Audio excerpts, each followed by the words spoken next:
And welcome back to Plain Talk on this most interesting of days. It is January the 20th, 2021, 8:01 in the evening.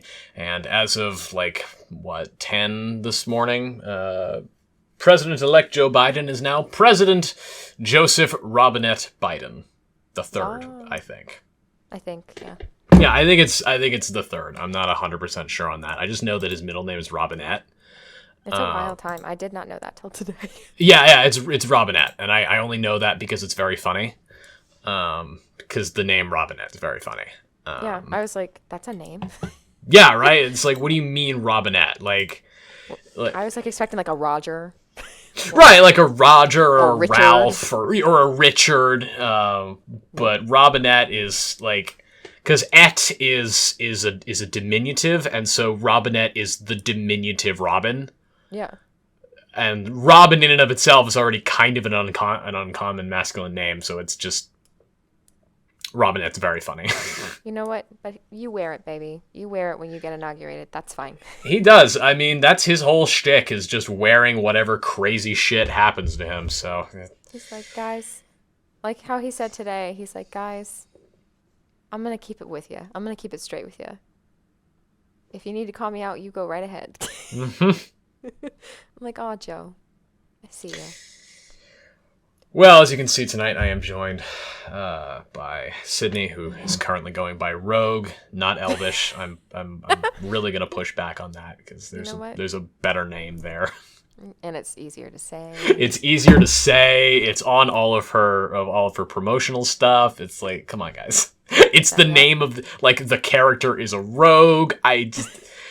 He I don't has know. every right to request it too, because he helped me make the character. Yeah, I helped make the damn character. I shaped how she turned out, so he has some copyright claim to it. I got some copyright claim on that shit. God damn it! It's gonna be Rogue. I refuse Elvish. Hey, but that's why I named one of my shows Rogue, to help with the transition. Exactly. I mean, And speaking of transitions, the transition today, friends, was not good in American politics. No.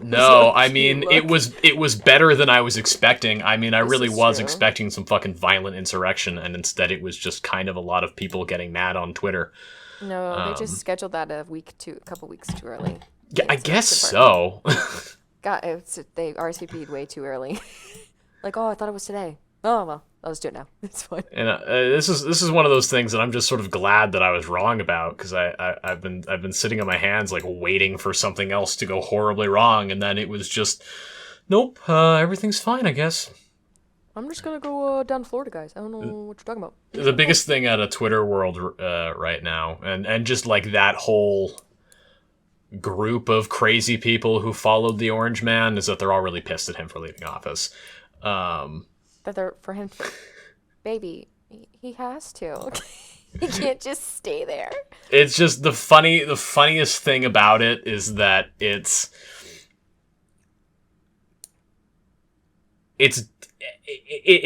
like reality crashing in. Mm-hmm. You know what I mean? The core of his base are these QAnon people, right? That's really the core part of his base, and they have been living under the illusion that he has been fighting a shadow war against baby-eating Satanists, and that he is going to save America from within. Yeah. But now he's no longer in office, and so the lie is the insane lie is finally coming apart because they cannot possibly deny reality anymore. Yeah. It's you just kind of reach a point and it's like, oh, huh, I guess that was pretty fucking crazy, huh?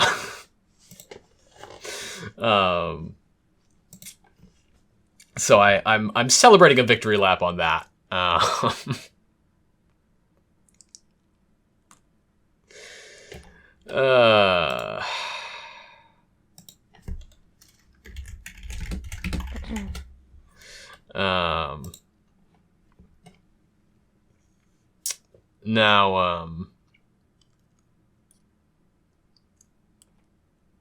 you lost train of thought. It'll come back. No, I was gonna say that I think it's really funny that the white evangelical Christians lost. Like, that makes me very happy. Yeah. I've never been so gleeful and joyous just to see their hypocrisy fall down around them. You know, Mm-hmm. I'm gonna be upfront that most of what we end up talking about is gonna boil down to all the things that we should still be upset about because, you know, Yeah. things still suck, but I do want to take at least a little bit of a revelatory period and just squash my, I don't know, Skepticism? yeah, I guess Skepticism? my pessimism, Mm-hmm. and my aggressive Debbie Downerness to Yeah. say, haha. That's the thing, though. That's the thing that I'm like really looking forward to now that I've missed over the past 4 years that I didn't realize I missed. I cannot wait until we don't idolize our president anymore. Oh yeah, it'll be great to no longer have a cult of personality built around the lie that an orange grifter Uh-huh. who it is worth remembering that all of Hollywood through like the 1980s and 1990s Mm-hmm. based their corporate villains on Donald Trump. Sesame Street has had a long-running character since the 80s named like Ronald Grump or something like that, Mm-hmm. who's just Trump. Like, we have all known for years that he's a bad man who does bad things, that he's a Yeah. grifter, that he exemplifies everything that's wrong with American capitalism, that he's just a vile, wicked, mean-spirited, narcissistic piece of shit. Mm-hmm. And I'm really happy that the group of people that proclaim that they are the defenders of peace, love, and happiness, that they are the embodiment of truth and justice, that their frame of reference of goodness, Mm-hmm. which is ultimate hypocrisy, Mm-hmm. fucking lost. Yeah. Like, baby, you're not Catholic if you hate everyone that's not you. Listen, you ain't, Spoiler alert. I just, it's, As a from a Roman Catholic, that's not how we fly, baby. It's not how it I mean, works. it's how a lot of Catholics fly, but It's not how you're supposed to. I will acquiesce to the ideals of the faith. But I will always take a victory lap whenever the hypocrisy of these people gets exposed. Yeah. You know, I'm a big practice what you preach kind of guy, and the folks who were supporting the orange narcissist while proclaiming a moral authority derived from the world's biggest socialist and hippie. Mm-hmm. I can't.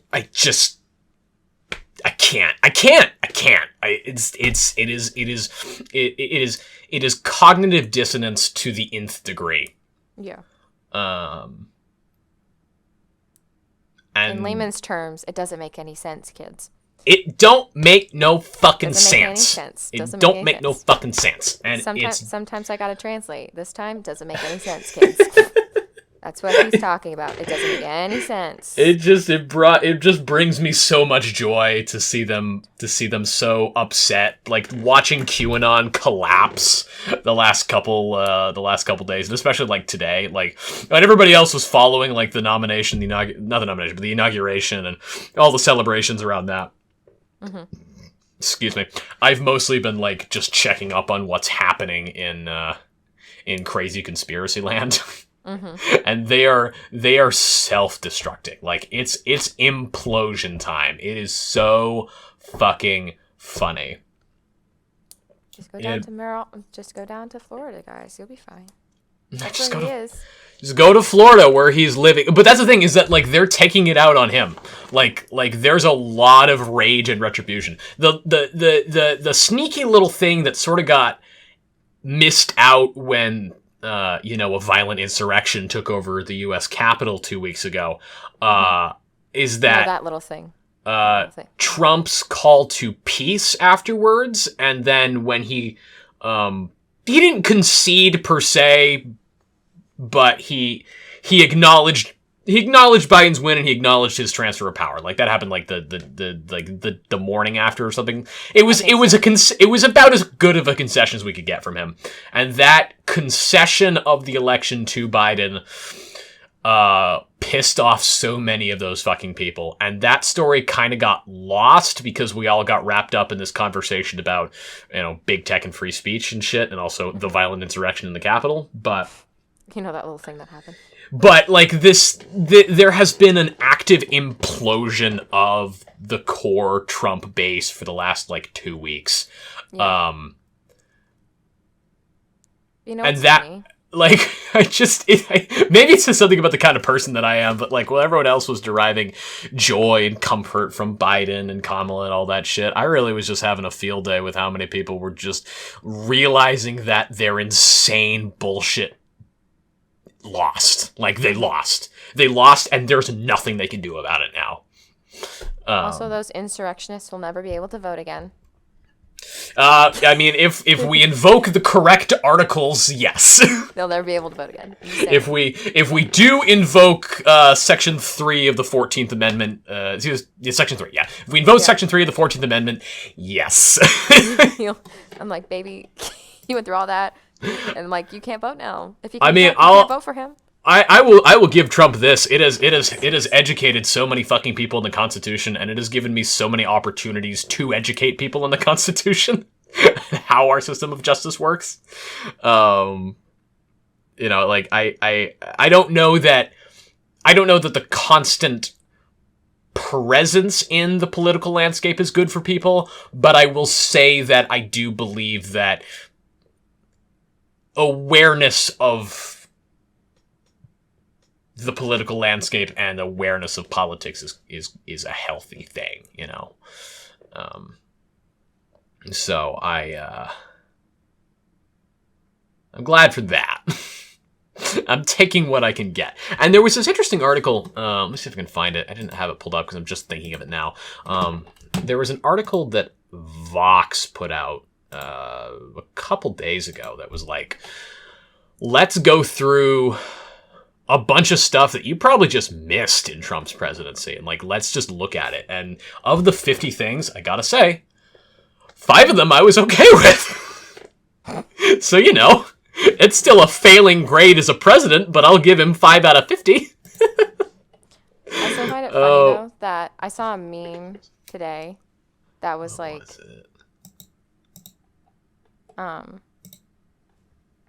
was it? How does it feel that you're the president that got impeached twice? That got impeached more than he got elected. And I thought that was really funny. I think I might have sent that to you because I got very happy when I realized that was true. Funny. It was so fucking funny. The idea that you've been impeached more than you've been voted, it's I just, how much more of a failure can you be? That's the thing though. I walked in today at work, right? And I wasn't expecting to talk about politics today because I was today is my Zen day. Today I know that it's done. If something happens, my phone will blow up and then I'll deal with it when I get there. But I didn't want to think about it constantly. I walk into work, what's playing? The CNN coverage as soon as I walk in at 7:50 in the morning. I'm okay, it's going to be that. Okay. Yeah, I mean, it's all anybody's talking about. Yeah. Which I get because, it's been a while. Yeah, it's been a while and it's big and it's, It's new. It's new. There's a new, and I remember I talked to my mom earlier today and she said, for me, it was really significant to be able to see the first female vice president. And I was like, yeah, that's fucking fair. That's a thing that also happened today. It's not just the defeat of Trump. It's the first not just woman, but the first black woman in a significant position of the executive branch in the vice presidency, which could lead to the presidency sooner rather than later because Joe Biden's 78.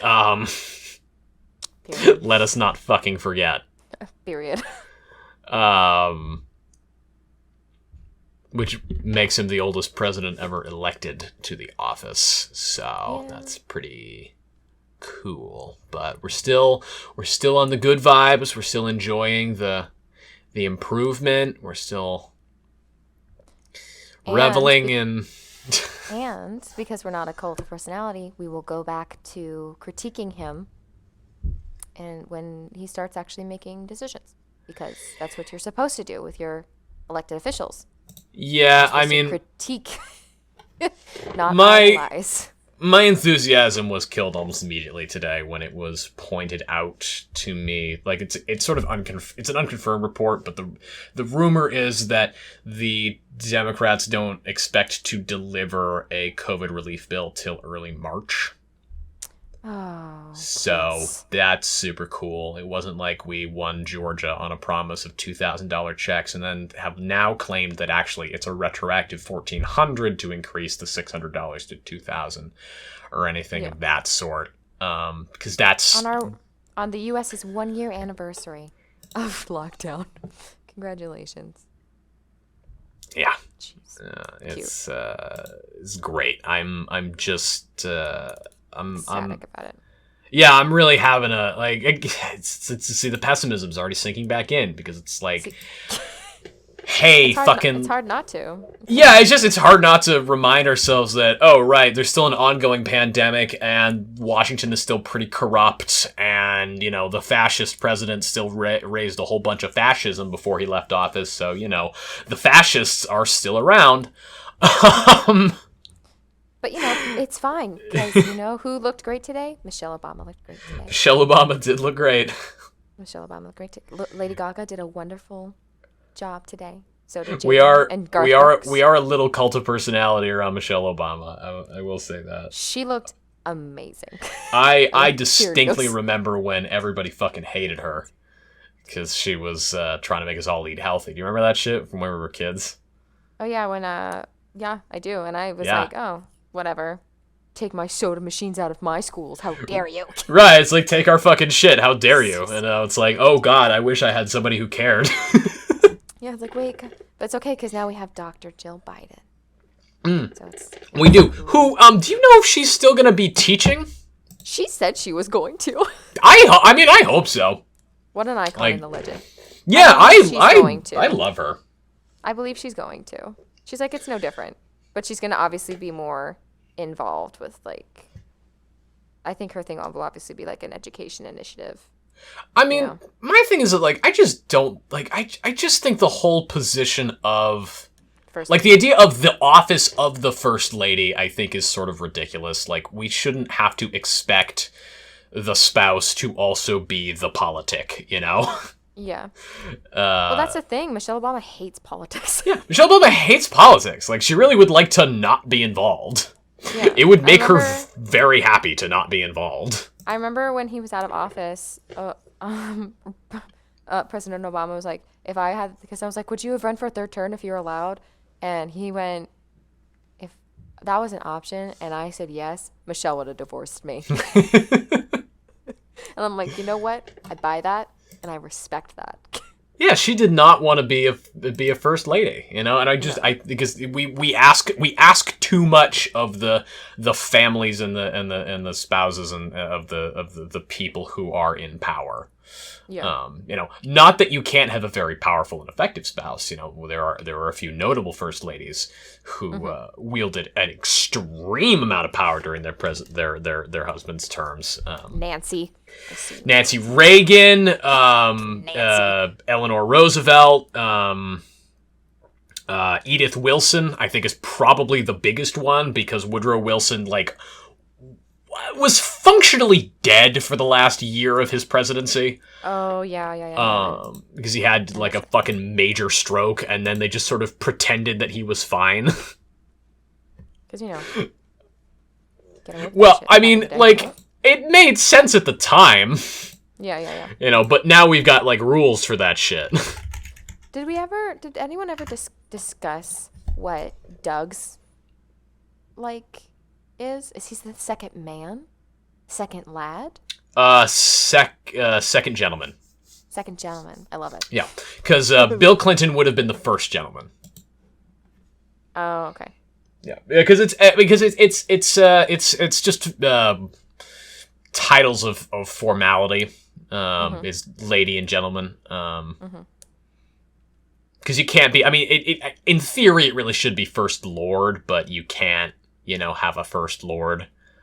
Because lady plays dual roles in English. Because of common vernacular and shit. Like in Congress, it's gentlewoman for the for representatives. But obviously that's not what we do. And when we started saying first lady back in the 19th century, like nobody could imagine that there was going to be a woman president. So it's like, that's not to say that nobody could imagine it, but the people in power could not imagine that. Yeah, to bother to come up with the vernacular. Right, exactly. Yeah. So it's things have been involved, but he is second gentleman, and inevitably when President Biden dies in 6 months, he will be first gentleman. So we love the. It's not pessimism. I think that's fucking just realism, man. Like he's so old. He is so old, and he is inheriting one of the most difficult administrations, full stop. It's going to age him for like 10 years. Yeah, I mean, he can't survive the stress. He's too fucking old, man. He's 78. Major and Champ will help a little bit, but not a lot. He's an old man. Like he already lived through 2008. He already did that crisis as vice president. Now he's the president of this fucking crisis. Yeah. Which on a happy note, reminder, we have first dogs again. We do have first dogs again. And one of them's a rescue puppy. Mm-hmm. It's the first rescue pup in the White House. We have restored animal dignity to the White House. We sure have. I remember seeing an ad about that, and I'm sorry for interrupting, but the dogs are important. But I remember seeing an ad being like, guys, don't you want first dogs back in the White House? Because I guess Trump was the first president in a long time not to have dogs. Because he doesn't have pets. Animals. What would he do with a pet? He'd have to have empathy to have a pet, Yeah, but now we have dogs again. Anyway, carry on. Now we have dogs again. That's so important. And, now we have basically Obama's administration again, because Biden's cabinet is almost exclusively made up of Obama-era picks. Which I have mixed feelings about. Some of them I think are decent. I'm pulling the list up now. But there's a few that have been selected, I think, really just because they have loyalty to Biden and or Obama. That they are members of the former team. So one of them. See if I can figure out which was which. Somebody got appointed to... Oh, what agency was it? I think it was... Oh, it might be the Department of Labor. Hold on. Let me double check this. One appointee I had a history of working in... might have been the State Department, or I think it was the State Department, and he's been appointed to labor or agriculture or something, and it's what the fuck do you know about that? And he got the post just because he's been loyal to Biden and loyal to that part of the administration, and it's oh, cool. We've literally just got the army of bureaucrats back, and I'll take the army of bureaucrats over the army of whatever the fuck was in Trump's cabinet, his buddies, Yeah. I'll take it, but it's still oh, cool. Now we're just doing those things that helped Trump get elected. Yeah. It's I just, have we learned nothing? Have we learned nothing? Guess why did Trump's message of drain the swamp resonate? Well, because there was a cabinet of fucking Washington Party insiders who had been in politics just roaming from job to job for, 20, 30 years. And it's like, hey, maybe civil service shouldn't be a career. Yeah. Just a thought. Like, I find it very frustrating that, as we're sort of going into this, like today, Biden is signing something like 40 or 50 executive orders to just overturn a bunch of shit that Trump signed in. But really all he's doing is just restoring things to how they were in 2016. Yeah. And it's like, okay, but that's not real change. That's just sort of kicking it down the road and, bringing us back to 2016 politics, which, weren't awesome. I know it's been 4 years of hell, but let's not forget that, we weren't in a happy space in 2016. Yeah. The 2010s were not a good decade. The recession really never ended for a lot of America. There's large swaths of this country that just never recovered from the crash. And I'm not seeing a lot of effort, at least in the part of the Congress, to try and actually move forward now. They kind of just want to go back to what they were doing before Trump, when they had to yell at each other for, days on end. And yeah, the major difference here is that Biden is white and Obama was black. And let's get that out into the open. Mitch McConnell and his cronies blocked Obama because Obama was the black president. He's gonna work with Biden because Biden is the old white president from the Senate. Yeah. Well, now that the Senate is Democratic, I know that McConnell will now be the Senate minority leader. He is considered the Senate minority leader, yes, but when are they deciding the majority leader? Or is that as of a couple hours ago, my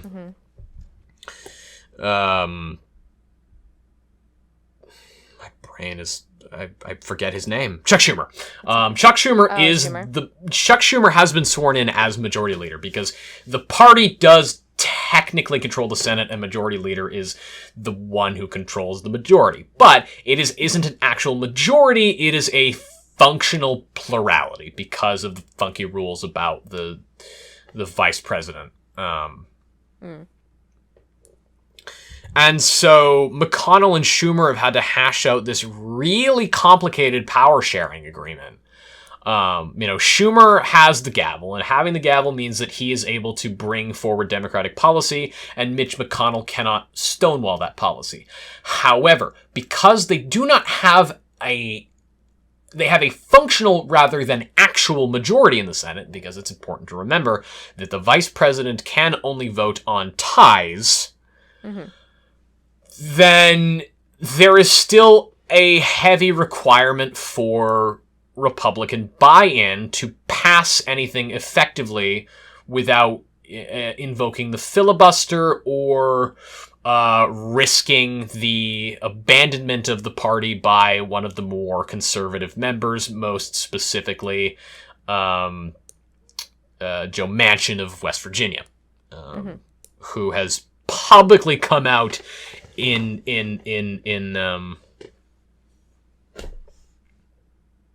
when you don't support something, you reject it. Thank you. He has publicly rejected the call for $2,000 checks. His exact words were, "No way in hell, that's crazy." So, good, fat lot of fucking good our majority does us if we can't even get all 50 to vote on it.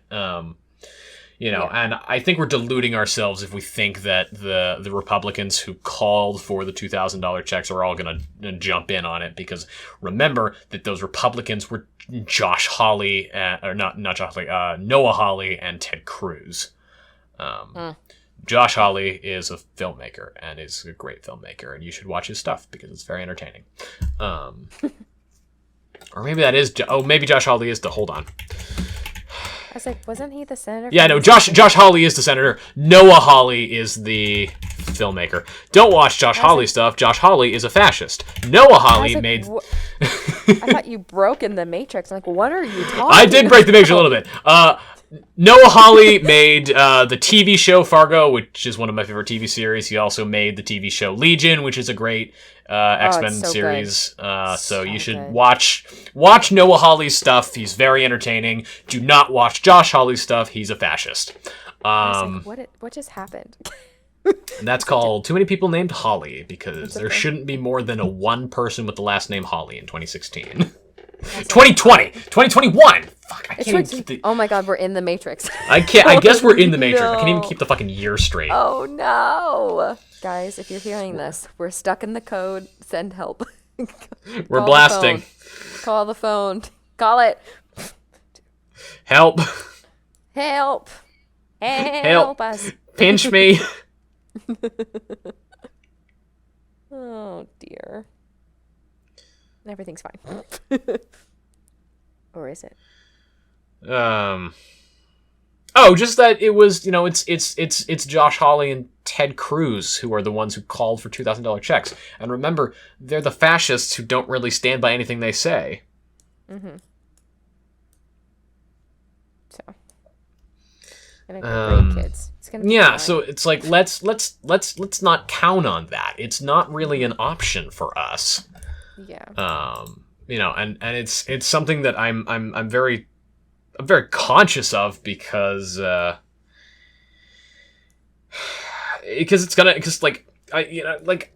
reality of electoral politics is that I'm already looking forward to fucking 2022. Yeah, like the midterms are right around the corner because our electoral system is fucking bananas and we vote every 2 years. It don't make no sense, kids. I get the idea of a midterm election as sort of like a check on presidential power. I kind of think it's entertaining, but yeah, there's always a but. It's not practical in the fucking modern day, Mm-hmm. It's what I might call insanity. Insanity, you say? We should not be voting this much. It's too soon because realistically, you get maybe a year to do something, and then it's a new election cycle. Yeah. And then as soon as the midterms are over, it's gearing up for the next presidential election. Because let's not forget, this past election cycle started in 2018. Yeah. If you watch the American Treasure, that is the West Wing. The American Treasure, that is the West Wing. You're basically only president for 18 months. Yeah, really. Back on the campaign trail. Really, it's why I hope Joe Biden sticks to being a one-term president. Because if he's a one-term president, then he's actually president for 4 fucking years. Mm-hmm. Weirdly, because Trump never stopped campaigning, he also managed to be the president the whole time. Because that's how he governed, by just campaigning on everything. Not that I think anyone should ever do that, because that's what fascists do, but it's... Just to repeat. Just so anybody knows that fascism is bad. Just so we're clear, fascism's bad. Fascism's bad, Don't do it. Advise against it. Don't recommend it. Don't recommend it, no. But here we are on the other side of the inauguration. We have a new president who said he's going to be, a transitional president, and was supposed to only be 1 term. We'll see if he fucking changes his mind. We'll see if he even lives that long, which again, I don't think he will. But we're keeping that optimism today. Yeah, I didn't say that. I said we were trying to be optimistic in the first part, but we're past that now. Uh-huh. I tried pretty well. She tried. She put her best foot forward. I did. I know my battles. I've known you long enough to know when I just gotta sit down and just watch you go. It just, there's stuff we gotta talk about going into this. Because we need to be very clear on what this means.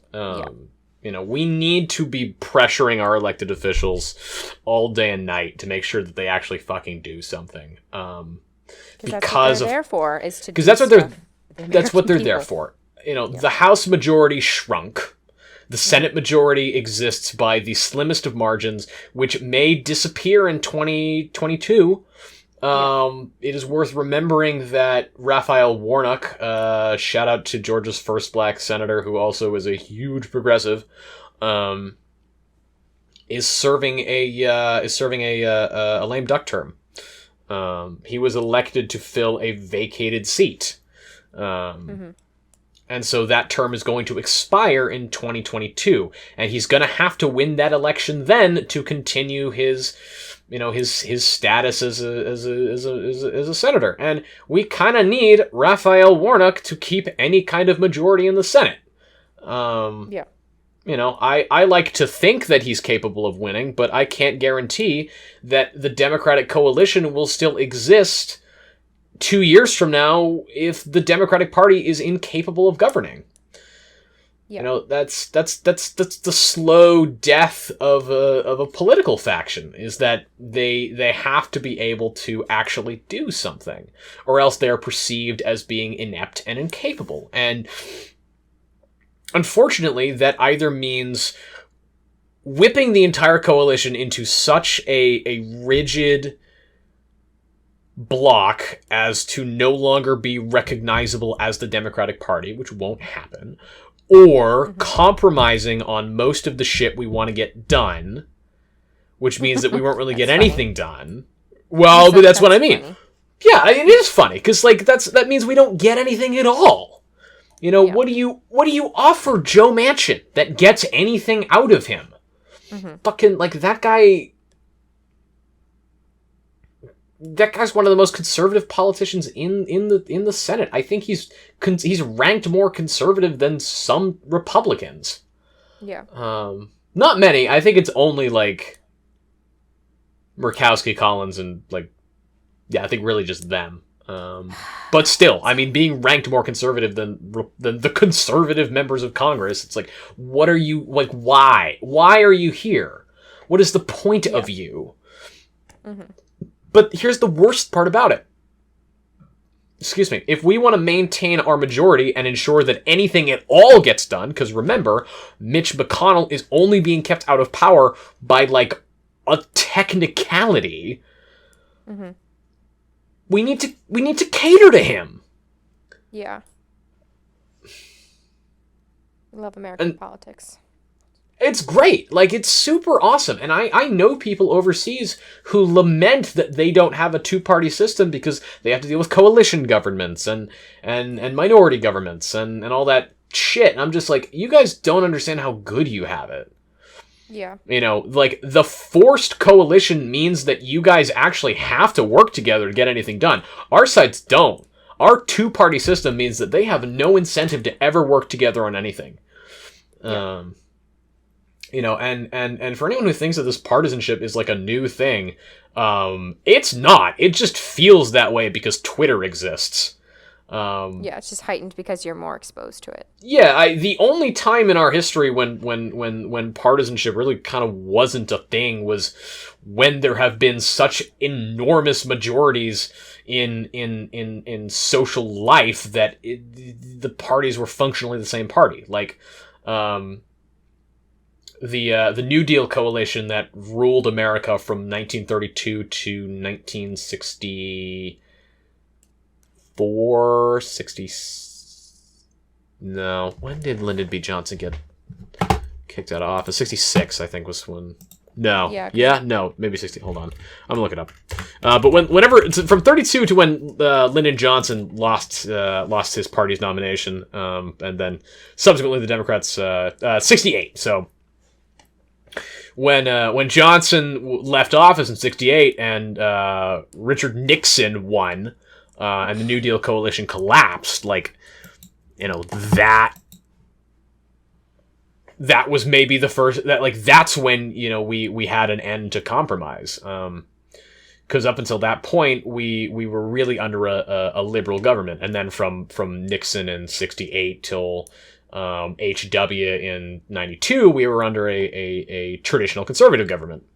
And then from 92 till now, we've been under this, like, quasi-moderate thing that we call a functioning society, but it's just been an increasing rate of hyper-partisanship, dating all the way back to Bill Clinton versus Newt Gingrich. For you kids too young to remember Newt Gingrich is Newt Gingrich. a piece of shit. And for people who remember Newt Gingrich is a piece of shit. I don't got to tell you that. Nope, you don't got to tell me that.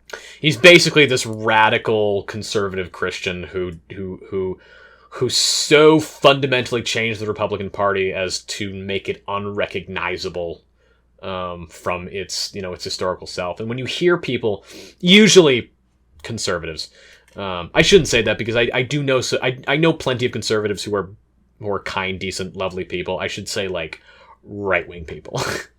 like when you hear right-wing commentators talking about how the Republican Party is the party of civil rights and all that shit, they're talking about a Republican Party that stopped existing in the 90s. Like, it has not been a functional coalition since Gingrich, and since Reagan to a certain extent, though Reagan's involvement in racial politics was messy. The conservative government from Nixon to H.W. Bush was it was a different kind of conservatism. And it was a different kind of conservatism from the there's this thing called the Southern Strategy, which I'm sure you've heard about this, right? You know about yes, I know. Yeah. Tell the kids. I've been talking a lot. Why don't you explain the Southern Strategy while I take a drink? Oh my lord, I don't know the exact definition of it. I can look it up. Hold on. Give me the Southern Strategy. Give me the not me, like, TLDR version of the Southern Strategy. All right, kids. Let's just look up the definition. Make it easy. We'll do the AP Gov. Talk about it.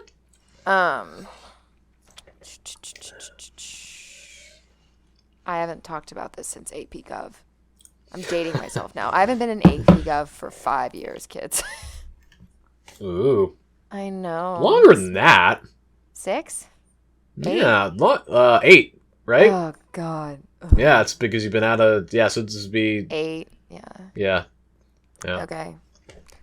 Let's see. Wasn't it like... All I can say is I think it's more like... They were just courting white voters, weren't they? Like for racial fear? Yes. Okay. So there... That's right. Is that the TLDR? That's a good TLDR, yes. So if you go to our YouTube channel, youtube.com/The White Pages Podcast, and you look up our second ever episode of the podcast, which was our election special, Yes. I brought up a man named Strom fucking Thurmond. Oh, yes.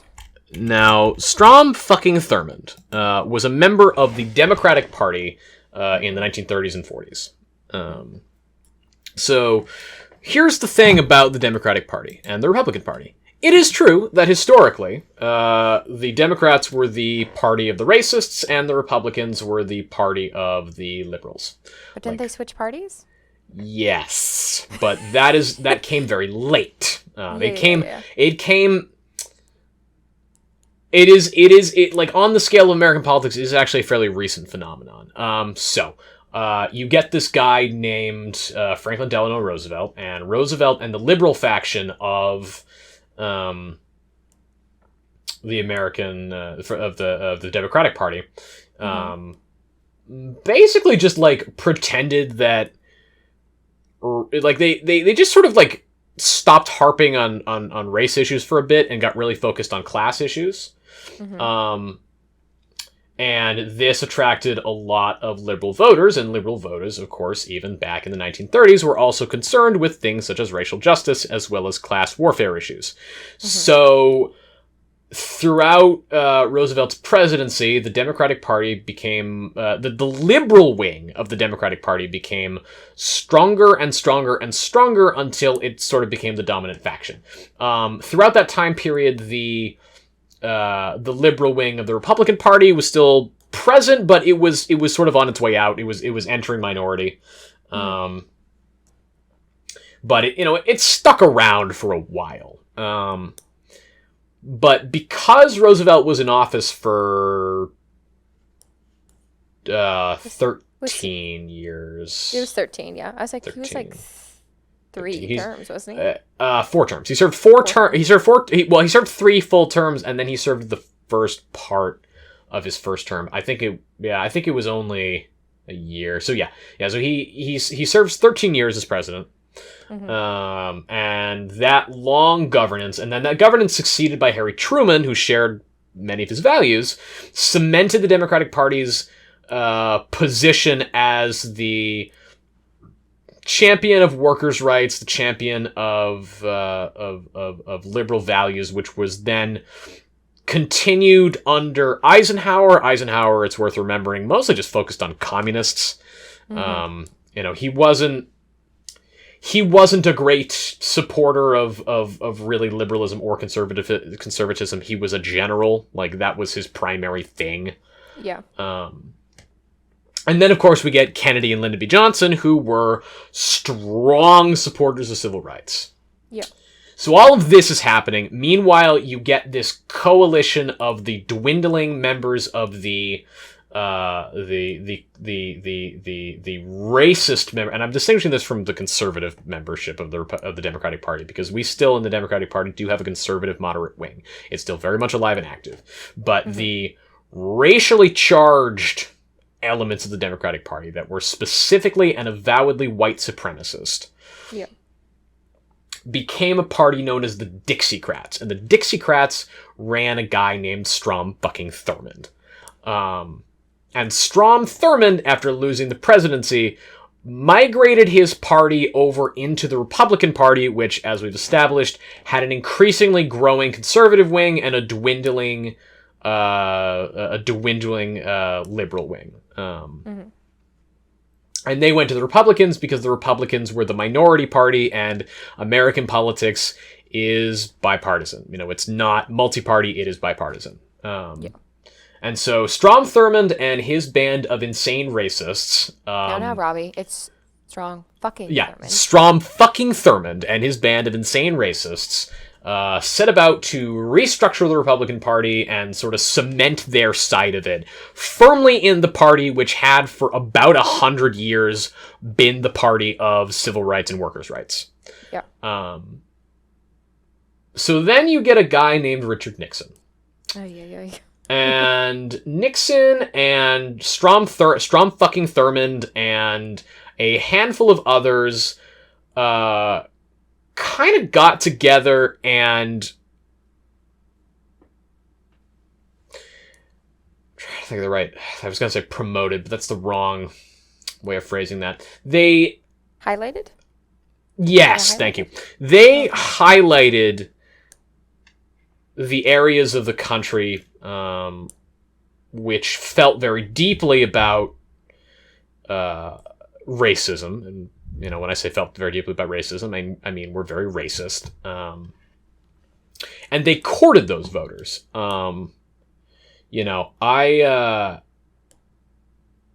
Nixon is a complicated man. He is a very interesting historical figure, a very complicated president, but the people around him were not complicated. Strom fucking Thurmond had one goal, and it was white supremacy, and that was it. That's what he cared about. And that's what the people around him cared about. And Power Mad Nixon couldn't fucking care less. Like, he was like, cool, that's fine. I'm very comfortable with working with white supremacy if I can stay in power. And himself obviously held some not super great views, mostly towards Mexicans, which is why marijuana is illegal still. Unless you're in Oregon. Yeah, unless you're in Oregon or in Maine. And then but in Oregon, all your drugs are legal. Oh yeah, in Oregon, all your drugs are legal, which is All pretty your fucking, drugs are legal. which is pretty fucking cool. I'm very into that.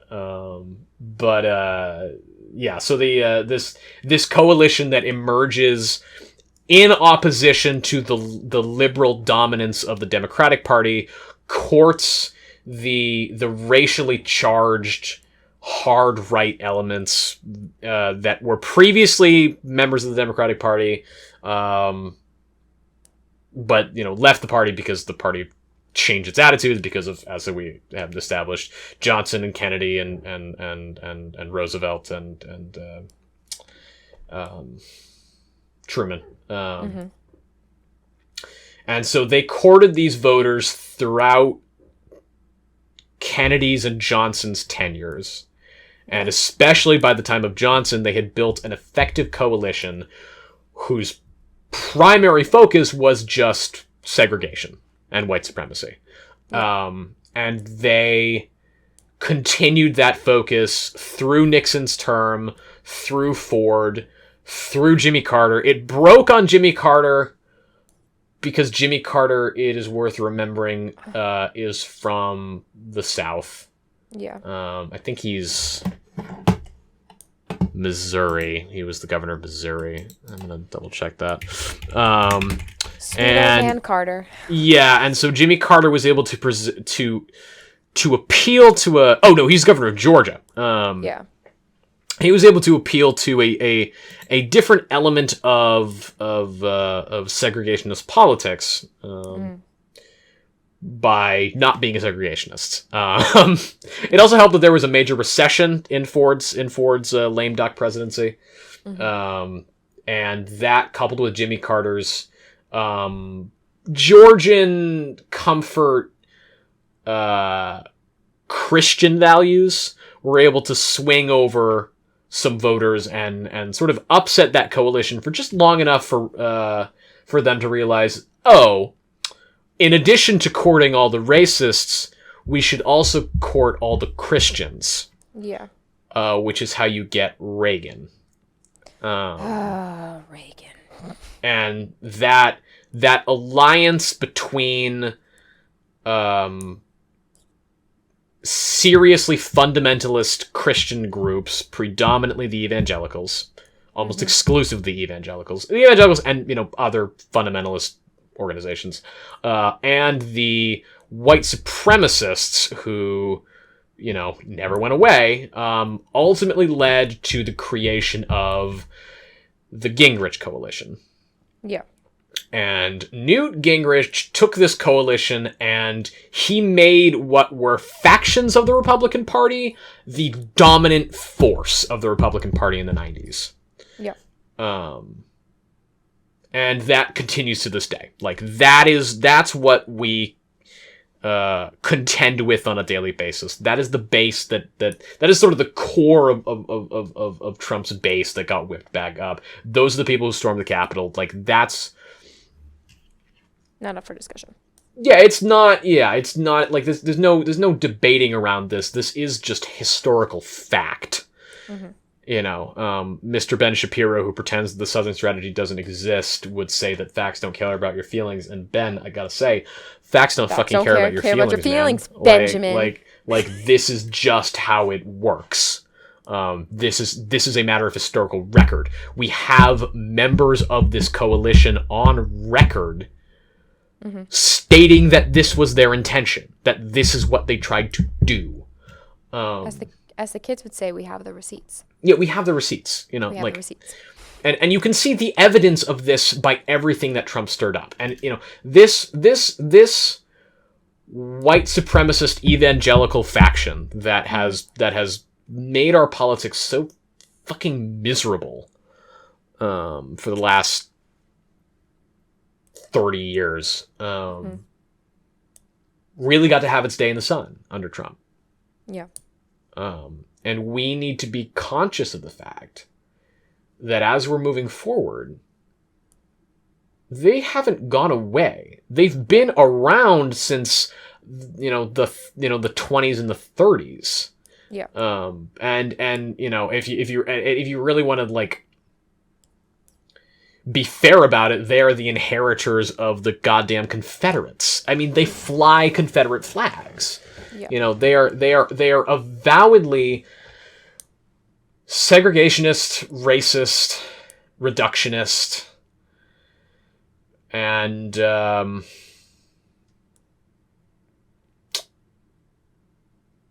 rebellious. Yeah. You know, this is what they stand for. Yeah, I think it's also important to remember just because Trump is out of office, the people that supported him are still there. Mm-hmm.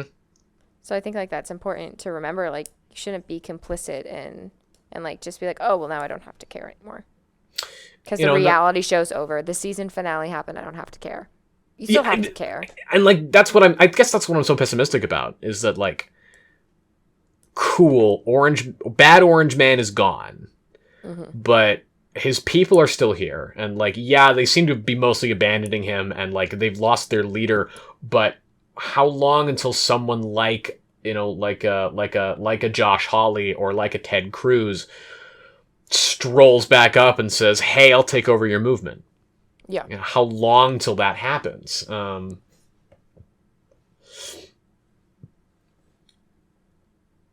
And it will only be accelerated if the Democrats are incapable of governing, and right now their governing mandate is so small that, like, they will have to compromise on on a lot of issues if they want to get anything done. Yeah. Especially when they have control of all three pieces of the legislative branch. That's the deal. That's the deal. Is it like it looks like they're in power. Yeah. And so they need to do something, because if they don't do anything, then they will look like ineffective governors. Yeah.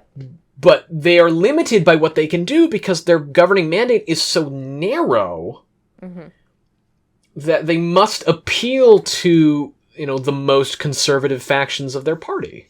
Yeah. And it is worth remembering that this country actually does break down in thirds. About a third of the country identifies as progressive liberal, about a third of the country identifies as moderate, and about a third of the country identifies as conservative.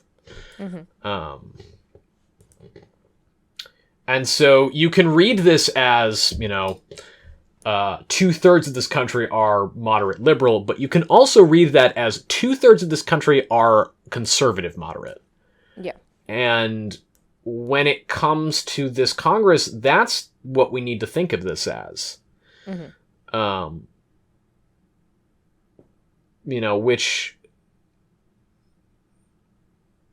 Which distresses me. As a very comfortable liberal progressive, that is disturbing to me. Yeah. That a lot of the stuff that we voted for probably won't happen. A lot of the stuff that is considered popular in Americana, access to healthcare is very popular. Major economic relief is very popular. People would like some money, please, because everyone's fucking starving. But they have to agree on something, which, as they've shown in record, they're not very good at. They won't. They're not going to. And then there's still the issue of the Supreme Court, which remains an enigma. I don't really understand what's happening over there. I will remain skeptical of Brett Kavanaugh, and I remain heavily skeptical of Amy Coney Barrett. Gorsuch turns out is like a literal originalist. Like, he doesn't just fucking say that. He really is like, no. If we signed it and we said it, then that means we do it, which is like, all right, that actually might work in our favor sometimes. It is important to remember that LGBT rights were protected and expanded under this past court because of Gorsuch. Yeah. Yes, I remember. Yeah, like it's like that shit's significant. That matters. It's important to remember that all three of Trump's appointed justices ruled against him in every single case regarding votes. Yeah. So at least there is some defense of basic democratic institutions on the court. Kavanaugh actually did something weird. I forget. Shit. To Google. Yeah, I'm not really sure what's a, because he ruled with the liberals on like something really unexpected. I forget what it was. Kavanaugh. Unexpected. Just like that. Yeah, I remember it just being unexpected, and it wasn't like a super major piece of policy, which is why it's like slipped through the sieve. Yeah. I know. I think it was a know voting what you're rights. talking I think it was a voting rights thing. about. Yes. Vote. He voted on. Yeah, he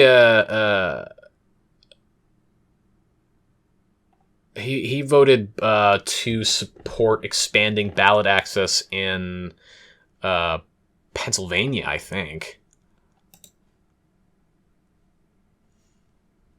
Wisconsin. Was it Wisconsin? Yeah, I knew it was one of the, I knew it was one of the moderate swing states. But yeah, he ended up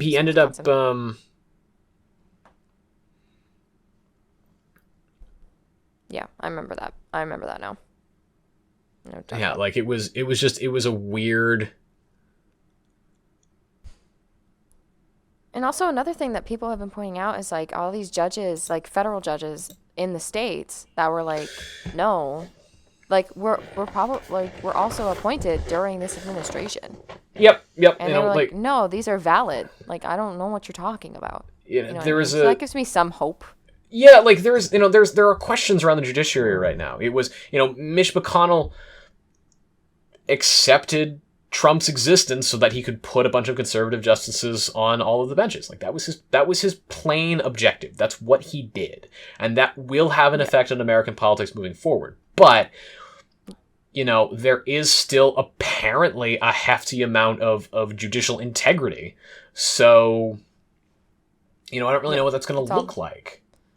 It's all very like ambiguous at this point. There's like no real read on it. You know what I mean? And like, so I bring it up because I'm curious what judicial appointments will look like moving forward now that Mitch can't block them. Yeah. Because that is the reason, by the way, why the do you know what do you understand the filibuster? A little. A little? Isn't it like this might be very rudimentary and incorrect. Isn't it like they take up time on the floor so that you can't vote or something? That's its functional effect. Yeah, I mean that's what it does. The filibuster is a way for members of a party to basically trap a vote in procedure. You can in theory filibuster a vote. The official rule is that you can filibuster a vote indefinitely, like if the member refuses to end their ability to speak, then they are the vote can't take place and the bill dies. In practice, this has actually sort of just evolved into this weird custom of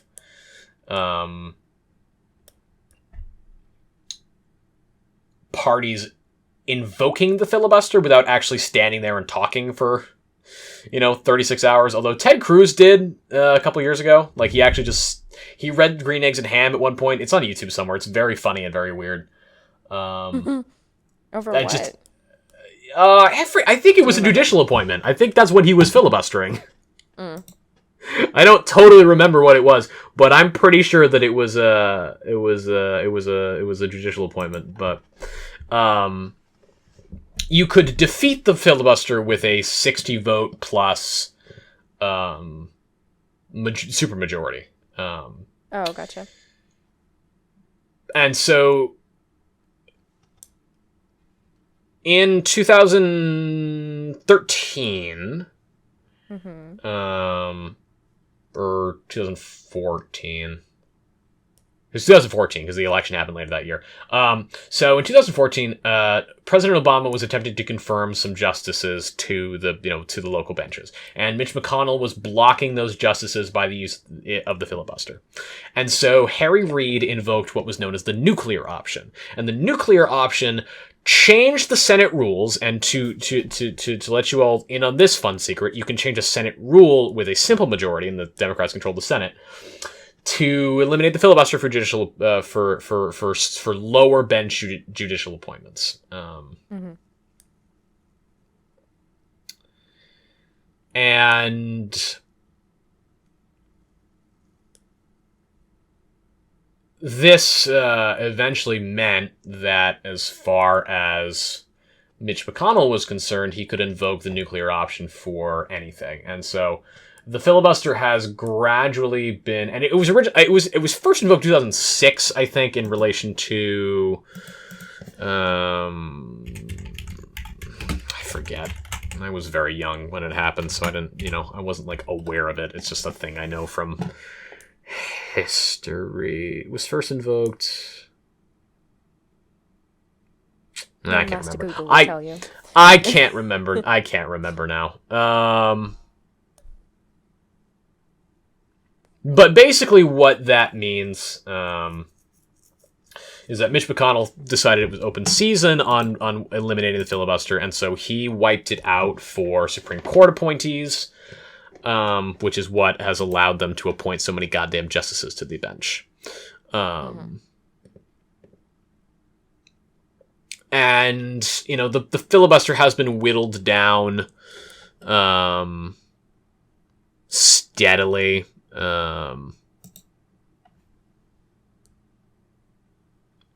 Until we're in the the current era where there are Democrats who are calling for the absolute removal of the filibuster. Joe Manchin is the staunch opponent to that. The filibuster survives as long as Joe Manchin is in office, because Joe Manchin thinks that compromise is important, and idealistically I also agree with that, but not in practice. Yeah, I mean, that's sort of right. That's sort of the problem, is that these ideals that we all in theory should stand for have turned out to not really pan out in practice. Yeah. And so one of the big goals of a Democratic-controlled Senate was to eliminate the filibuster full stop. Yeah. But that can't happen because of Joe Manchin, and so what that means is that major policy legislation, mostly involving taxes, will require Republican buy-in. Yeah. Have fun, kids. Yeah, it is incredibly damaging to any kind of progressive policy, which means that anything we pass has to buy into Mitch's extreme conservatism. And, maybe he'll have changed his tune because he is old friends with Joseph Robinette Biden. And they, Biden's white, so there could be some unforeseen compromise, but I think we're kidding ourselves if that's what we're gonna bet on to ensure that the republic functions. Yeah. So I think a big takeaway is you have to remember to be just the right amount of idealistic mixed with skepticism, because if you're not, then you just go over the top and you're just living in a fantasy world, and you can't use American politics as your escapism. You just can't. It's a bad road to go down. Yeah, I mean, it sucks. It will always disappoint you. American politics are bad. Do not fantasize about American politics. Do not fantasize about, do not idolize. This is what we should learn, everyone. Do not idolize politicians. Do not think that they are going to do Your hopes and dreams. This is my This is my pessimism now. Ready? Mm, Your hopes and mm, dreams are a springboard for the campaign. mm, Mostly, it's never gonna happen, mm, and you have to live with that realism, because we cannot get along with each other. It's like let's bring it to video games. You're red mm, versus blue, right? mhm. It's one versus the other. What are the primary colors of the Democratic and Republican parties? Which Blues. interestingly did not become red and blue until the 90s. Maybe the Rock'em Sock'em robots helped make the decision. Because that's basically how our bipartisanship, I put in quotations, acts, is like Rock'em Sock'em. Yeah, On, yeah, 9 times out of yeah, 10, it's Rock'em Sock'em. yeah. It's never really been all that bipartisan. There's No. as I covered earlier in my spiel about the Southern strategy and the liberal and conservative coalitions. I mean, it's more been about which factions have had power in which parties, and the reality is the world we're living in right now has divided it pretty neatly along liberal and conservative lines. Like there are conservative there's the there's the fascist wing of the Republican Party, there's the Mm-hmm. conservative wing of the Republican Party, and then there's the moderate wing of the Republican Party. And on our side, there's the moderate wing of the Democratic Party, there's the liberal wing of the Democratic Party, and then there's the communists. The commies! Ah. And there's the commies. But it's worth remembering that the commie faction is I wouldn't even really put Bernie and the squad in that faction. Like they're not. Mm-hmm. Bernie's big on democratic socialism, but like really all he ever talks about is healthcare, Yeah. which is like Okay. it's okay, cool. That's a thing that is good. Yeah. That's why I'm a big Bernie guy, because it's that's just some basic 21st century social engineering. Yeah. Like maybe we should take care of each other. Canada did it. Yeah, every developed Western nation does it. Almost every nation has some version of socialized healthcare. It's just but it's because in America we confuse socialism with social policy. Yeah. There's a difference between socialist policy and social policy. Socialist policy is social engineering with the express intention of establishing a socialist state. Social policy is just social engineering. I identify as a social democrat, not a democratic socialist, is the Mm-hmm. distinction. And like Bernie calls himself a democratic socialist, but everything he stands for is like very generic liberal policies in every other Western nation. Yeah. like our Democratic Party would be considered like the moderate party everywhere else. It's not the champion of liberal progressive values that the liberal progressive faction really wants it to be. And nor is it the champion of liberal progressive values that the Republicans really want it to be, because if it was, it would be a lot easier to just point and go, look, the thing you don't want. But it's not, and so it's left in this weird sort of pointless limbo where the folks who really see how corrupt the Republican Party is still don't feel like they can vote for the Democrat, because the Democrat doesn't seem to stand for anything. Yeah. And so all the Democrats really have to go on is like inability to govern, and as I keep harping on, they really don't have much of a governing mandate, and so their ability to govern is so dramatically limited. Mm-hmm. I don't. We love living in a catch-22 of a government. Yes, that's exactly what it is. That's exactly what it is. We've been Hugo Miyashi. That's what we've been. Yeah, it's the Kobayashi Maru. There is no. We've been Kobayashi Maru. No, there's no winning here. No. And Thank that's you. I was trying to think of the term and I forgot what it was. I kind of got the bad mispronunciation of it. No, I'm used to that. Yeah, I didn't remember what it was. I'm like, what is it? I just heard it in The Magicians. I was like, what the is I it? mean, But thank you. it's fucking nonsense words is what it is. So even like getting remotely close is a good Fugazi, start. Fugazi, Yes, exactly. As Matthew McConaughey lovingly put it in Wolf of Wall Street. It's Fugazi, Fugazi, blah, blah, Yeah, blah. It's all but bullshit. yeah, but that's it's just I spent all day having people tell me, in various ways how excited and happy they were, and I've just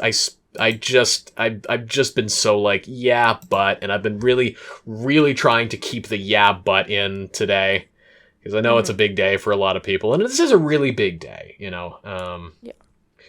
Biden is whatever, Kamala is significant. Yeah. Kamala. And even to Biden's credit, like we should give a little bit of credit where credit is due. Biden was the poorest member of the Senate for his entire time in the Senate. He's the rare non-corporate Democrat who was in Democratic Party leadership. Like his status in the party has always been kind of strange. I do genuinely believe that he wants to help Americans. I trust his morals. I don't necessarily agree with everything he believes, but I believe in his, in the same way that, that I said the other day that I don't agree with Mitt Romney, but I believe that he's a moral person. Yes. I believe that Biden is a moral person, and I believe that we share at least some core, like universal morals. You know what I mean? There is a genuine desire to help people. We just differ on how we're going to go about doing that. Yeah. His success in the Democratic Party is, it's nothing to shake a stick at. I mean, he was one of the youngest senators elected to the post. He didn't have like a whole lot of experience before becoming a senator. He ran for president like 4 times. Yeah. The last time against Obama, it's worth remembering. Yes, I remember. Obama won that primary, and Biden later became his vice president. But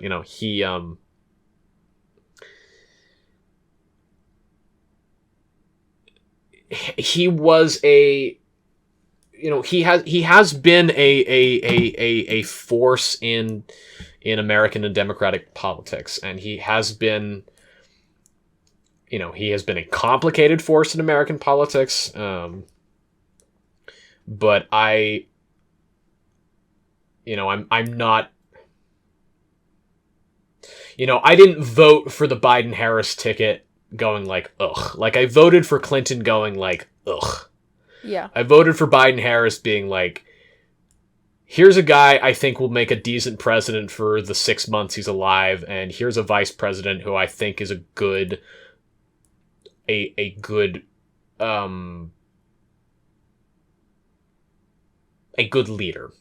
Yes. Go with that. Yeah. I was gonna say no, go ahead. No, you can finish. I was just gonna say I was trying not to say a good stepping stone to better progressive leadership, but I do genuinely think that she speaks very well, and she has the right discipline and focus to be an effective commander in chief. So yeah, she's a good start. Yes, exactly. She's a good start. The way I've been thinking about it today is like, I'm not like, oh my God, like I'm so happy, because like I am happy, but like I said earlier, like I was trying not to make that like the center point of my like the apex of my day. The way I see it as, for those people, and I'm very happy if you are like super thrilled, you know what I mean? Think of it as you just ran like the Boston Marathon, right? And instead of getting to the finish line, you were told to do it again and again and again. and then today you were like, oh, you can stop running now. Like you can take a breath. So I think what's important to know is today you can take the breath, but remember that you're probably going to have to do the run again. like in a year, like actually train for the marathon again. If that makes sense. Yeah, Instead of just like continually having to run it, now you have to train for it again. That's actually, I think, a pretty good metaphor. Yeah. This is a breath. We can take a pause. We don't have to be full of existential dread for at least the next year. But you still have to like be aware of yourself and be aware of your surroundings so that you're prepared for when you have to do the marathon again. Yeah. To hold people accountable and to actually understand your leadership and the politics behind it, instead of be like, well, I wore this t-shirt, so that means everything that I stand for. Nope. Right. No. Like, if Biden, like, blows me out of the water and he makes it all 4 years, like, we are still going to have to fight for Kamala because she is facing some unique challenges. She is our first woman vice president, and it is, that is an achievement. That is a serious achievement, and it is worth celebrating. Mm-hmm. But if she wants to be president, that'll be she trickier. Start, like right now, yeah, because that'll be start like this year. She's gotta figure out why the primary didn't go so well for her, and make up for that lost time. Because she try not to like jinx it, so I'm gonna say hopefully she will hopefully be our first woman president, and that would also make her the first black woman president. And oh boy, that's a task, girl. Like, wasn't she also be the first Asian? Yes, she would also be the first Asian American president, because she's her mother was Indian. Yes. Her mother was an immigrant, wasn't she? Yes. Hold on. I believe that's correct. I think her mom's. I don't actually know if she's. I know she's South Asian descent. Kamala is. I think it's. Or is it her dad? I don't know if it's. No, I think her dad's. I think her dad's was born here, but I don't know. Oh yeah, no, her mom was from India. Okay, I was like, I remember it in The Spot. And her dad. Oh, her dad's from British Jamaica. Oh, okay, that's cool. I didn't know that. Yeah, I was like, wait a minute. I thought because I think they met in California. Yes, yeah, they both went to school in California. Right? Yeah. Yeah, be a big deal. That's all we're saying. Boilerplate, big deal. Yeah, boilerplate, big fucking deal. Like, it's significant. But also, on top of the boilerplate, big obstacles. Yeah, exactly. Like, we hate to see it, but in this day and age, you have to say it. Those are also big obstacles. Yeah, exactly. And, so, no matter what she does, that's always going to be, quote unquote, an obstacle. Because people, as we've been talking about, are shitty. People are shitty, man. I mean... People are shitty. It's ingrained in our politics and our society as Americans. That's a problem that you need to know is there. Constantly. Always there. Donald Trump's popularity at time of leaving office was around 30%, which is the lowest of his entire presidency, but still higher than Bush's when Bush left office. Yeah. Just let that sit. It is worth remembering that about a little less than half, but pretty close to half, of Republican registered voters were in support of the insurrection at the Capitol. I am in the 43% of white women that did not vote for Trump. Yeah, you're in the minority of what I'm in the minority of white women. Yeah.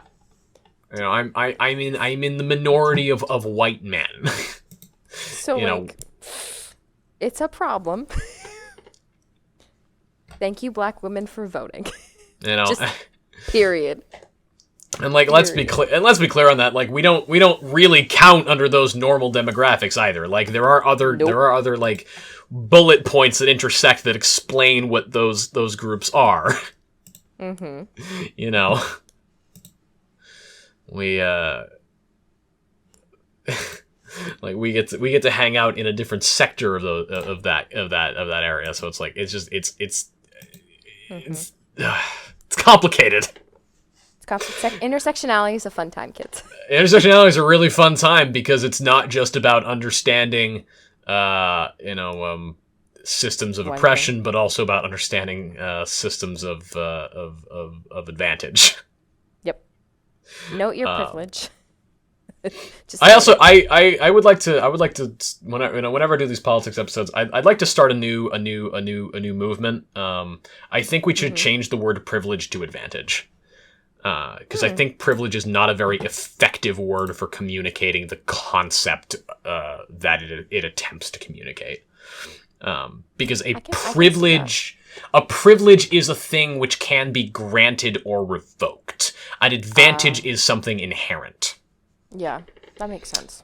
And so I think that the reason why privilege is, why it's such like a fighting point, why it's such a sticking issue, apart from the racism, which is obviously there, is that the word privilege means something else, Mm-hmm.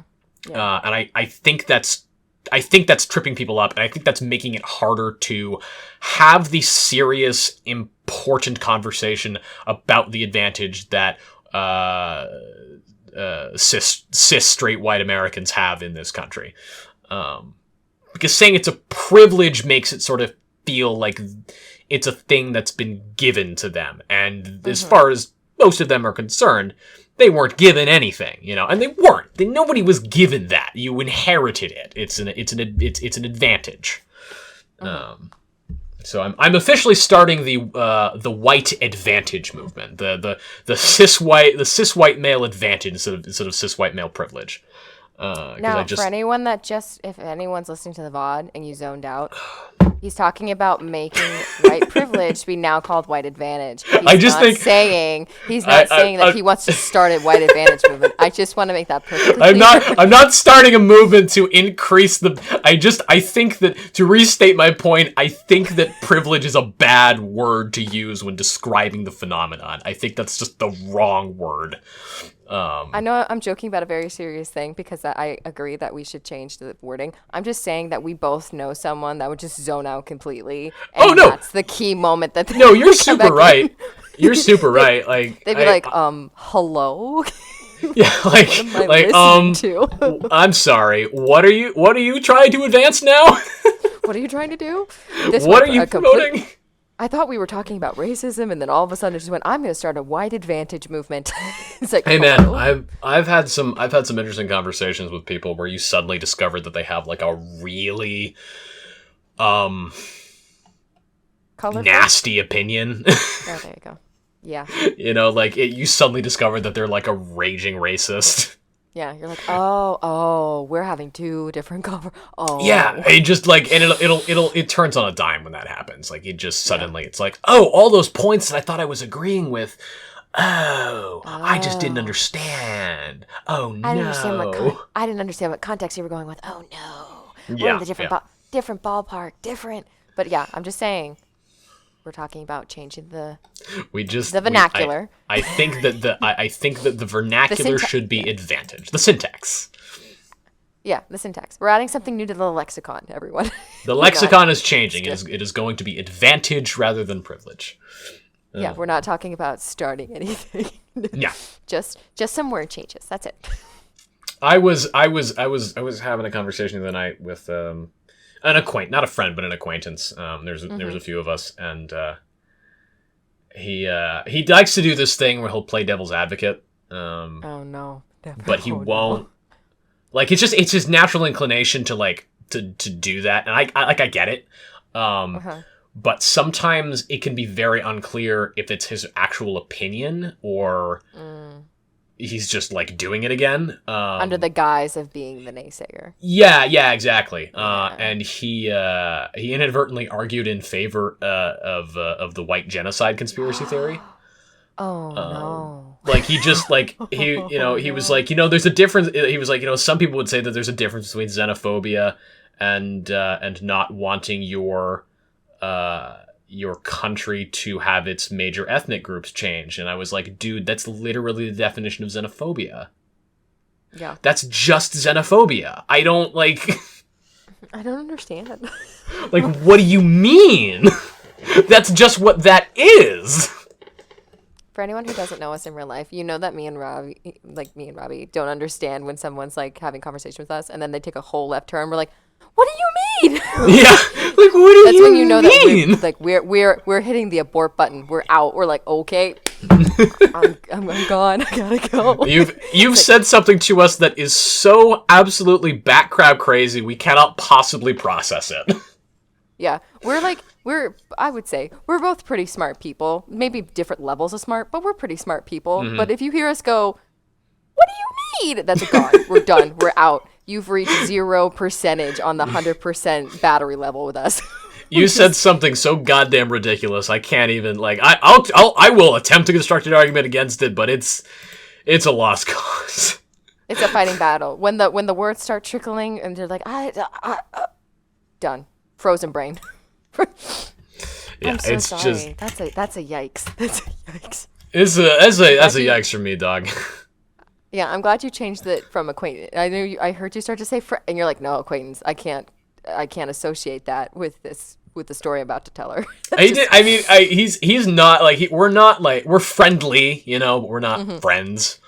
Yeah. You know, and I like he's natively actually like a raging communist. And like he, you know, Okay. he is what the kids would call a tanky. What the heck is that? So tanky is British slang that refers to a member of the British electorate who favors communist Russia. Now I know. Yeah. And the learned term now something just different. kind of means like a communist. Okay, got it. But specifically in the like Soviet Union style of communist. Oh. Yeah.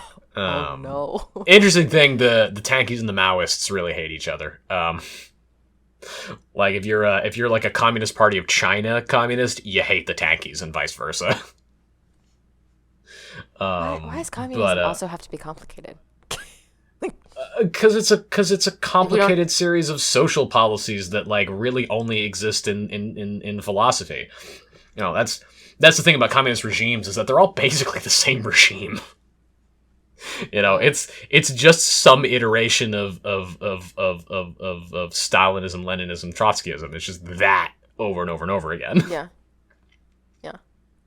Centralize the government, kill all political rivals, blame the West if your country fails, which they always do. Like the same shit's happening in Venezuela. Like it's the same shit's happening in Venezuela right now. Like the country's falling apart. Maduro is like, it's the West. And like, no, not really on this one. We really had nothing to do with that. Venezuela, do you think I had time? Yeah, do you think we've had time? We've been fighting a very long... We have been in the Middle East since the 90s. Like, I know we talk about it from Iraq, but Gulf War I was, like, 1991. We've been there for 30 years. You think we've had time to go back to South America? We did it once in the late 80s. Operation... war in Panama. Hold on. So you know how we built Panama as a country because we wanted a canal there? Operation Just Cause. So we steal some territory from Colombia and we build this country called Panama. So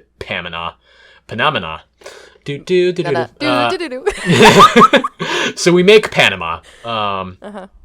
And then we just sort of own the canal. And with a lease agreement with Panama that we will eventually turn it over to them. And then we did that, and then we decided we didn't like that, so we did this thing in 1989 called Operation Just Cause, where we invaded Panama. Panama. I got you. We invaded Panama. There you go. And we basically did not do that. We weren't happy about it. And we deposed him, and then we put a government in power that was in favor of us. It was a whole thing. And But yeah, Venezuela, we haven't had the time. yeah, so we did that, and then we really haven't been back. No. So Venezuela, baby, sorry, not us this time. You can't. Nah, sorry, this actually really wasn't us this time. It was your ineffective government that centralized everything in an oil economy, which fucking... Jesus, you want to talk about bad central planning, like okay, you are the supreme, like you're a functional dictator because your party controls all branches of government in a parliamentary government. You pick an industry to centralize your economy around. You as a layperson, what industry do you pick? Me? What industry do I pick? Yeah. I've just made you the supreme presidential authority of some country. We'll call it Latveria. You're the president of Latveria. You have succeeded Victor Von Doom in Latveria. You now rule Latveria. What is the one thing you centralize your economy around? Agriculture.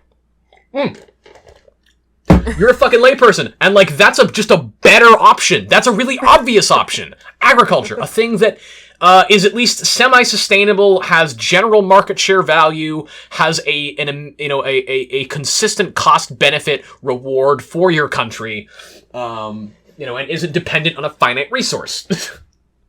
Like, makes sense. It's common sense. It's like I live in bewilderment.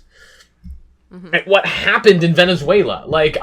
Yes, Venezuela has the world's moving around, so my sound is probably a little off. I think it's the world's first or second largest oil reserves. Maybe it's third. And they're up there in oil reserves. I get why you'd think that you should, centralize your economy around that, except for the fact that, oil fluctuates. Like, it's not a consistent, stable resource. That's why we keep invading countries for it. Mm-hmm. You know what, sis? Go off. Go ahead.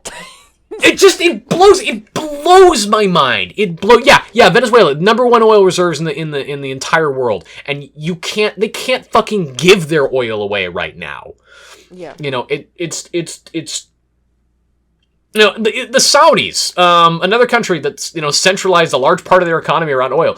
But you know what else they centralized it around? Fucking finance. So they're rich. Mm-hmm. And also they live in a desert. There's nothing in the Arabian Peninsula. Like, and tourism. And tourism, because the Saudis have positioned themselves as the arbiters of all of Islam because of Wahhabism. Because they control Mecca and Medina, and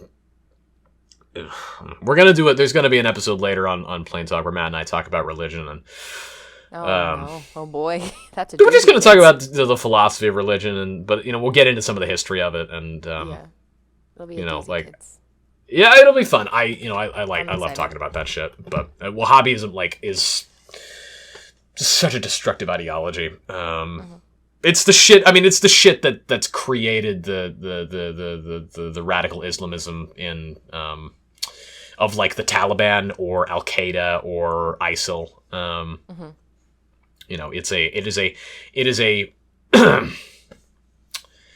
It is an evangelical interpretation of Islam. How about that? That's probably a good way to put it.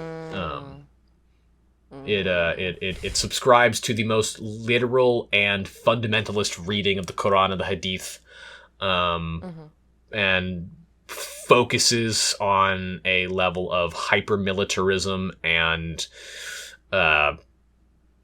bigotry and discrimination that is, unpleasant.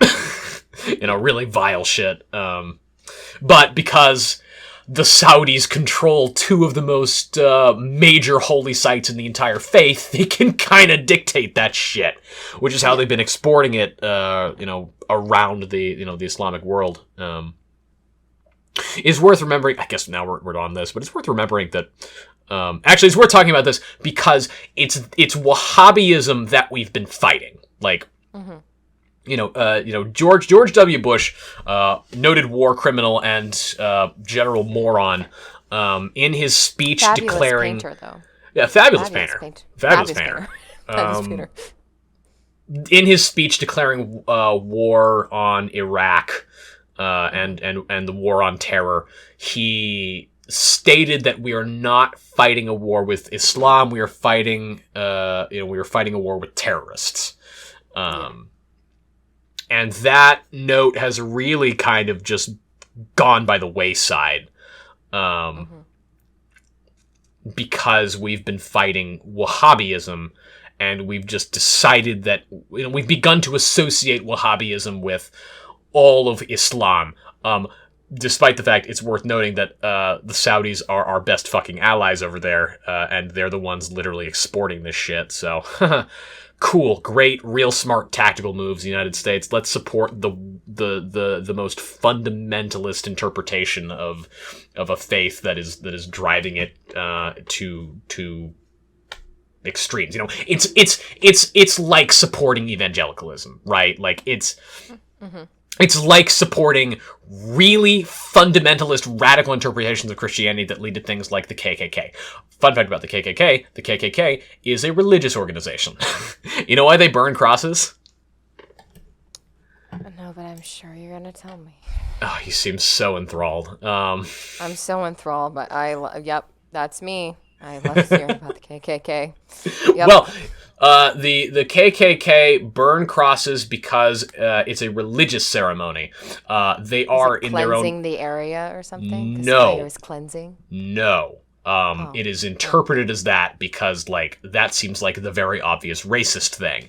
But actually, what they're doing is lighting the way for Jesus. I have knitting needles in my hand. The urge to just stab myself in the eye was palpable. Yeah, I mean it's madness, and it's the U.S. foreign policy of supporting Saudi Arabia is like we're supporting a state run by the KKK. Like it's fucking nonsense. Listen, as a recovering religious child who went to Catholic school for a long period of my life, my formative years, and I still tussle with my relationship with religion, nothing is my biggest pet peeve than someone using the guise of religion to cover up your bigotry. Yes, no, yeah, I like it's nothing drives me more crazy than that. You can get away with so much vile and hateful shit by covering it in the guise of religious faith. Yeah. And I It says a lot about humanity when you weaponize something that's supposed to give someone comfort. Yeah. It really says a lot. This is a sneak peek of next week's episode on religion.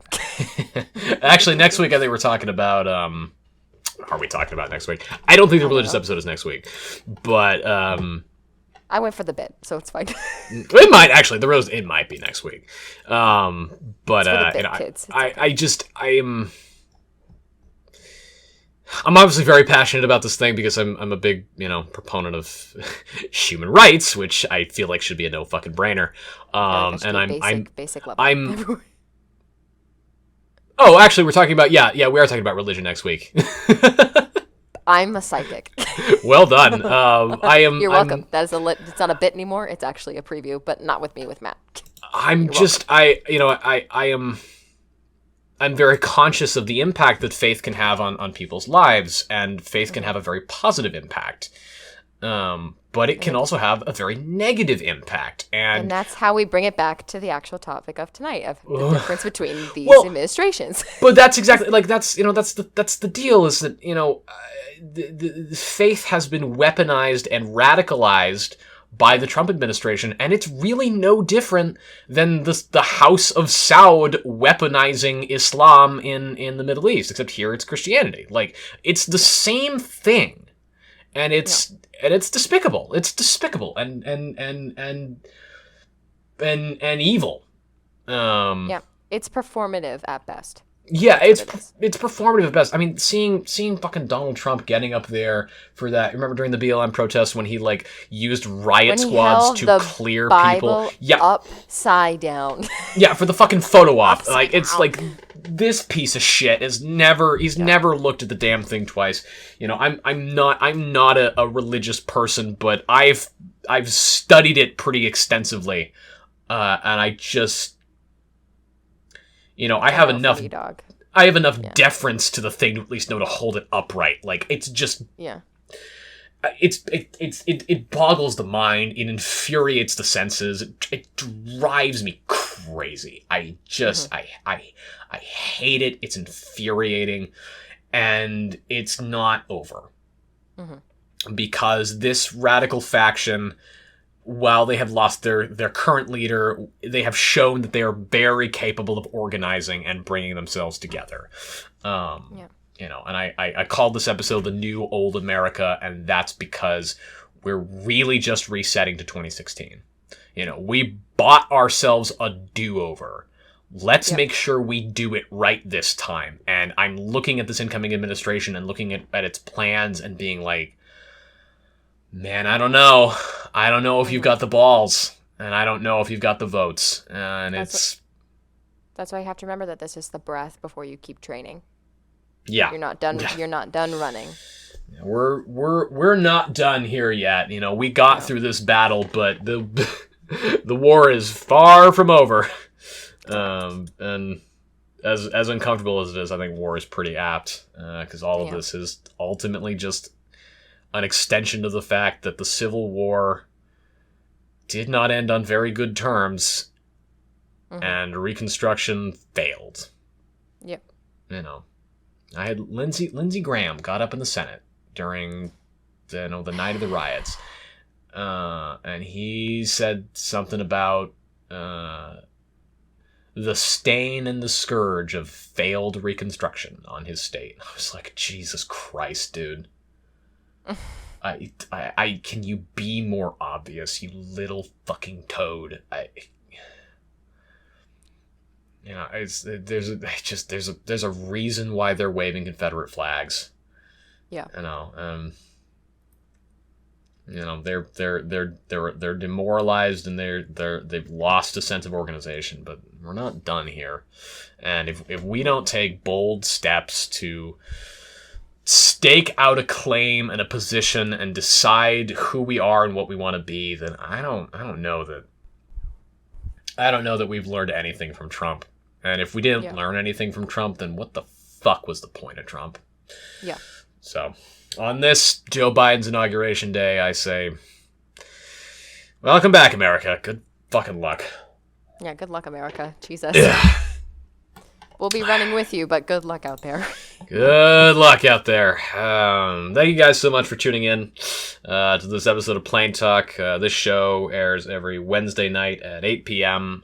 It is a variety of more serious topics as opposed to the White Pages podcast, which airs every Thursday and Sunday at 8 p.m., where that tends to be pop culture, but, also just random shit, like we talked about bad taxidermy a couple days ago. We also do a Vampire the Masquerade RPG series that's on its third episode, streaming this Saturday at 5 p.m. There is also regular just video gaming that airs generally every Tuesday and Thursday at noon, Wi-Fi permitting. So lots of stuff here on the White Pages podcast. Please do go check out my guest for this evening, Elvish Rogue 27. It's 27, right? Me. Yeah, it's 27. Is 27 just like, were there just like 26 other Elvish Rogues, or did you just like... No, the story behind the 27 is my favorite number, because when I first started playing field hockey, me and my best friend would put on different squads, and without looking at each other, we both picked the number 27. Oh, that's cute. Yeah. So it's I just kind of figured there were just like 26 other Elvish rogues, but that's actually a much better story. no, it's my favorite number. Well, there we go. She does video games, and also she reads books sometimes, and maybe someday we'll read books together, because, Heck yeah, we will. We both do Shakespeare. Heck yeah, we do. And it's public domain, bitches. And it's public domain, so